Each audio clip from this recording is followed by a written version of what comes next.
The repaste on the Dell 7577 is likely going to take you upwards of 2 hours to complete. So here's the edited version from start to finish. Obviously, let's start with the bottom panel. We'll pry up on this and remove it. Next, unplug the battery cable.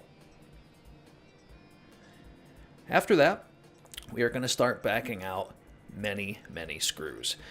Across all of every single screw hole on this whole entire laptop will be labeled the screw type and size. So you should have no problem making sure that the right screws get put back in the right places when it comes time to reassembly. Next, the gray backplate. We're going to unscrew all 4 of those. Lightly pry away on the ends, relieving the clip, and with a nice tug, pull it right off. Next, we're going to remove the battery, 56 watt hour, and the 2 final screws underneath the gray plate that we just pulled off. After that, we're just going to start working as many screws as possible, including the 4 right below the battery, the 4 on the hard drive. Remove the hard drive and set it out of the way. Next, and this is one of the more tricky parts, you're going to have to slowly start prying the solution apart. Afterwards, every single ribbon cable that is tied to the motherboard, remove. Now at this point, if you need to change your pants, I understand. There's a little piece of tape that covers the keyboard ribbon cable, which is the fat one to your right. Just set that off to the side. And as you're pulling away at the ribbon cables, gently lift up on the chassis, making sure that there is nothing further tied to it.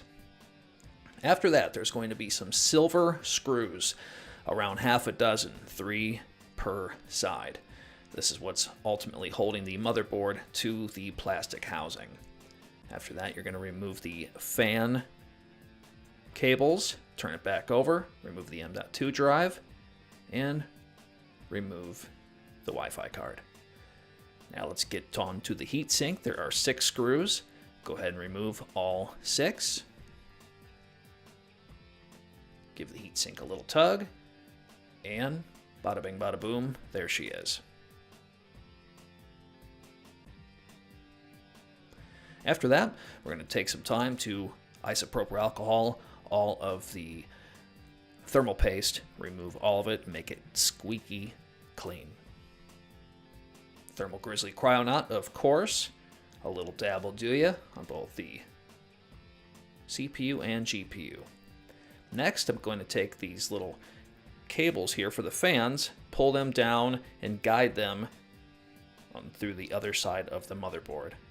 Then I'm going to take one hand, hold the heatsink and motherboard in place as I put down all 6 screws in their position, turn everything over, plug the fans back in. There's the ribbon cable, feed this back through the chassis, and start your reassembly. You'll kind of have to deal with the power cable right here, as you can see. If you miss this step, you're going to have a hard time trying to compress this chassis together. You need to find this little tiny L-shaped bracket to feed this power cable back into its place. It may be hard to miss at first, but when you try to reinstall the motherboard back in the chassis, it's not going to fit right, and this is what will be holding you up. So take your time, get that back into position. It'll just add an extra minute or 2 to the progress. Well worth your time. Goes together pretty well at that point. Now there's a little bit of a ribbon cable issue we have right here, so I'm just going to go ahead and give that a nice little pull right back through where it belongs. Little things like this are going to happen from time to time. Next, there's a little metal plate and some screws that you had removed just a little while ago, and we are just about ready to have the motherboard completely fastened to the chassis. Any little cables at that point need to plug them in, and make sure that the wiring is sitting nicely in its channel.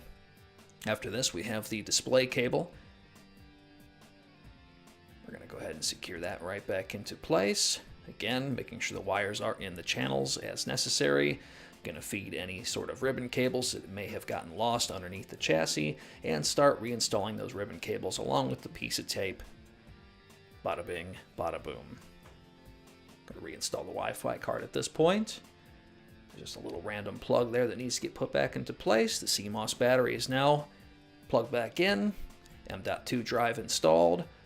And the little beauty cover plate that's going over the display port, along with the hard drive, finished. So far, so good. Remaining screws that are going to go underneath the battery. Now we will install the battery. Finish up with all remaining screws for it. Now at this point I have the laptop in my hands and I'm slowly squeezing the edges, making sure that it clicks back into place. Now I'm running all of the screws back in, including the top part, plugging in the battery, reinstalling the belly of the beast, which was a lot more challenging than it should have been. Sorry for the senior moment. And now, when you open this thing up, what we've done is we've unplugged the battery, we've removed the CMOS. It's going to go through 4 boot ups. The fans are going to whir real loud. Then it's going to power back down. It's going to do that twice, and then it's going to do a smaller version of that twice. So at this point, you're probably freaking out, but you just have to remember you likely did everything right. It's a daunting task, this job is, but it's also pretty much plug and play. As you're taking things apart and putting things back together, there's really nothing where you could, oh, shoot, I shouldn't have plugged this into here, and instead I plugged this into there. There's really none of that. Everything is set right where it needs to be. You just, oh, plug this in. Oh, plug this in. So when you turn this on for the first time and you're crapping purple Twinkies, it's going to take some time before it comes back on. So again, it would power on, the fans would go blazing, it would do this for about 10 seconds, and then it would shut back off. And then about 5 seconds later, it would do that again, and then it would shut back off. At this point, you can start to grab a cloth and wipe the sweat off of your forehead, as it's going to do this 2 more times, but a more subtle and smaller version. And now we are greeted with an information stating that there's been something that's been reset. We're in our BIOS. In other words, if you got to this point, everything is working. So congratulations. If you decided to do this job, you're a very brave person.